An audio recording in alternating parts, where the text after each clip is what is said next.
Hello everyone, welcome back to my channel. I know I'm almost 2 months late in posting this video, but both my personal and professional life kept me occupied. It's April now, and here we are with my February wrap up. I have read about 6 new books and reread one series. Without further delay, let's dive right into it. The first book I have is Down Among the Sticks and Bones by Shannon McGuire from Wayward Children series. If you have seen my January wrap up video, you would have seen me mentioning about not liking Every Heart a Doorway book much. I did not plan on continuing the series, but then the latest book in the series got released, and again the series got trending in Instagram and Goodreads. So I decided to give the series another chance.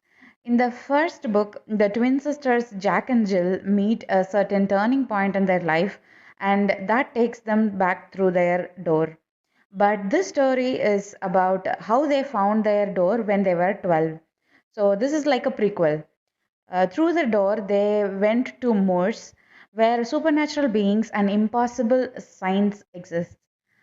Jack chooses science and Jill chooses the supernatural side. And that's how Jack becomes amazing in science and Jill becomes the daughter of a vampire. They lead a happy life in their own way, and a day comes when choices had to be made, and each of their choice have consequences that they are to pay. This book had better introduction and character depth than the first book, and I ended up quite liking it. Whatever happened in the first book made more sense after reading this one because this gives the necessary background to deduce the different worlds in which the stories take place. The writing and the pace were better. Basically, this was better than the first book in every way, and if the author keeps up this style, the series would be delightful. With that thought, I decided to continue with the series and I picked up the next book, Beneath the Sugar Sky. This story is the continuation of the first book, as the previous book was kind of prequel to it. Here, Rennie from Nonsense World suddenly appears at Elena West's home for wayward children. For her to exist, she needs to take her mother back to the Nonsense World. But Sumi, who she claims to be her mother, died in the first book. They have to find a way to fix the issue with dead Sumi to prevent the Nonsense World from getting destroyed.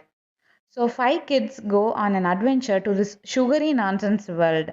The characters were all good, but I did not like how Rini continuously chattered more than Sumi, which was probably intentional. It could also be because I listened to the audiobook and got really annoyed by Rini's sugar high. This is a typical it's not you, it's me scenario, but otherwise, the story bakes a good confection. And the confection was too sugary for my taste.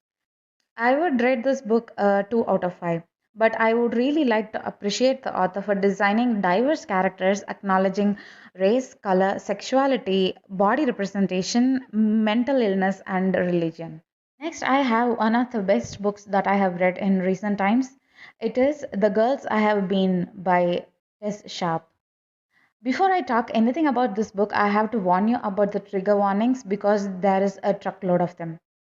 Violence, abuse, assault, and murder in every degree possible are easily some of the few trigger warnings. The author has given a mile long list of the warnings, and I suggest you to absolutely read it before starting the story. This is the story of Nora, who meets up with her girlfriend Iris and ex boyfriend Wes in a bank for some transaction and ends up getting caught in a robbery. The situation is not so nice because Wes, who also happens to be her only friend, had walked in on her and her non existing girlfriend Iris, who is also a mutual friend of theirs. Nora has only shown parts of her to her girlfriend, and Wes knows all of her. Nora has had several lives previously as a con artist trained by her mother, and she has come a long way from there. Now she alone has the skill set to prevent the worst from happening during the robbery, but will not happen without Iris knowing about her past, and maybe middle of the robbery is not the right place to tell her. How they escape from getting killed is the rest of the story. The author has done a good job in creating different believable identities for Nora. For teenagers, Nora and Wes have gone through so much in life, and that creates a beautiful bond between them. The love and friendship between the trio is just perfect. I would rate this beautiful book a 5 out of 5. After reading this, I badly wanted to read another amazing book but couldn't get hold of one, so I reread All for the Game series by Nora Sakavic again. So, The Foxhole Court, The Raven King, and The King's Men are the three books in the series. And like the previous book, this also has truckload of trigger warnings that you should be very aware of. The story is about getting second chances at life through a game called XE. XE is a field game designed by the author, and all the rules and regulations are mentioned in the book itself. So, the Palmetto State University XE team has seven guys and three girls, and each have their own past that either they are trying to move on from or they are running from. Neil Johnson is the newest addition to this team, and he's been running 8 years from something. And he is not supposed to play openly, bringing attention to him, but that's exactly what he does. Kevin, who joined this team previously, leaving some major league team, trains all of them rigorously. Eventually, all their ghosts catch up, and their only chance at living would be winning XC against the champions. Except for few characters, almost all of them are retarded and reckless with dark past. They will drive you nuts, but not let you hate them. And by dark past, I mean trigger warnings highlighted in all caps. Absolutely do not pick this series without reading them. I would rate all the three books 5 out of 5. I have already done a detailed review of the series and I will leave the link to that in the description below. Next I have is a mystery thriller by Lisa Gardner, Before She Disappeared. I have never read Lisa Gardner's books and a friend of mine suggested some of her best works. We kind of buddy read this book together. The story is about Frankie, a middle aged woman and a recovering alcoholic trying to find missing people. She has solved more than a dozen of such cold cases, giving closure to the families, and she does the same in a small neighborhood near Boston. She is in search of Angelique, a teenager who vanished from her school several months ago.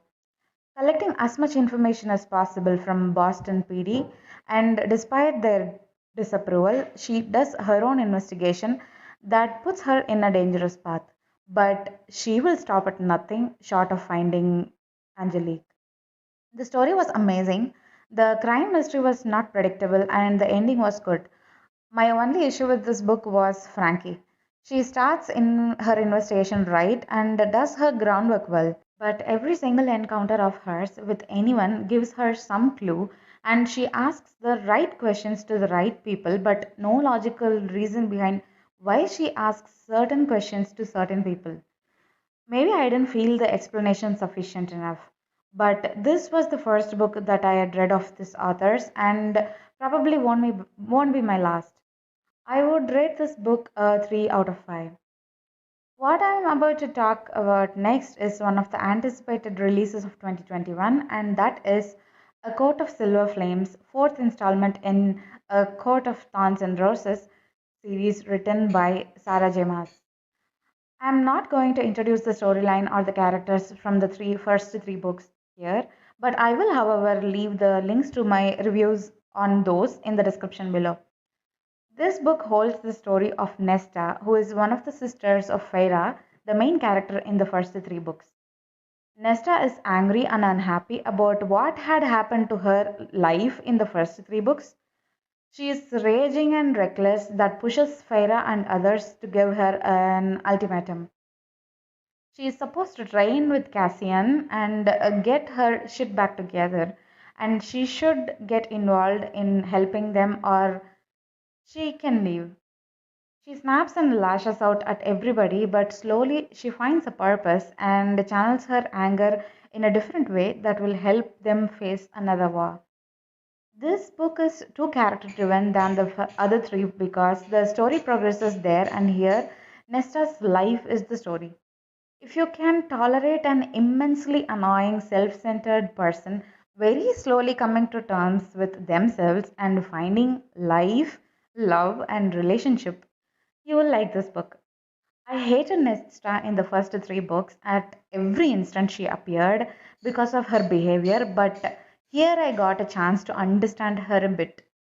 I still don't like her much, and a lot of her actions were not justified, but there is an improvement, and probably that is all one can expect of her. This is more of giving her a second chance. Farah Raisand and Azrael Moore and Amran can be seen in a few scenes, and if you are picking this book to have more of them, then you might be disappointed. I would have liked it more if the story had progressed along with Nesta's progression, but that was not the case. I did not like the ending much because the entire book was for Nesta, and in the end, it turns out like everything was basically for Farah. That's just was not okay. The writing has improved, but still, I did not like the like how the intimate scenes were written. Anyways, I would rate this book 4 out of 5. The last and final book I have is Full Disclosure by Camryn Garrett. This is a book I stumbled upon, and the blurb made me immediately pick it. This is an amazing story of a girl who badly wants a normal life being HIV positive. Simone starts at a new school and makes friends and gets herself involved in drama club and badly crushes over a guy.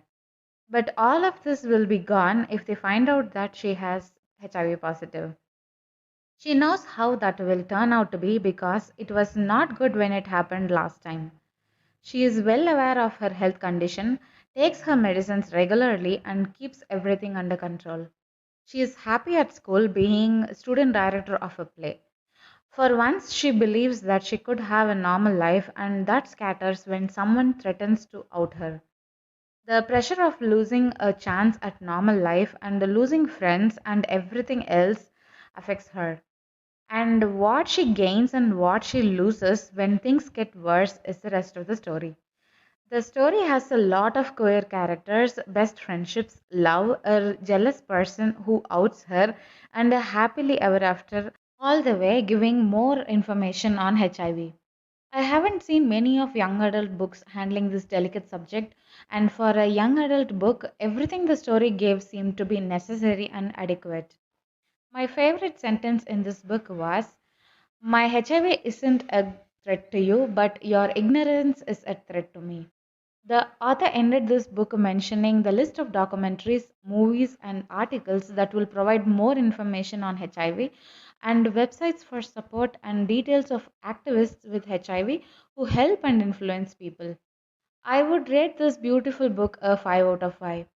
This is not a very heart wrenching sad book. If you like books like Simon versus Homo sapiens Agenda, you will like this book. So that's the end of my February wrap up. I know I have a lot of catching up to do with my videos, and I'm really trying. I have read some really interesting books in March, and to know more, wait for my next video. Thank you for watching this video. If you like this video, hit the like button and subscribe to my YouTube channel. Keep reading books. Until the next review, this is Darshini signing off.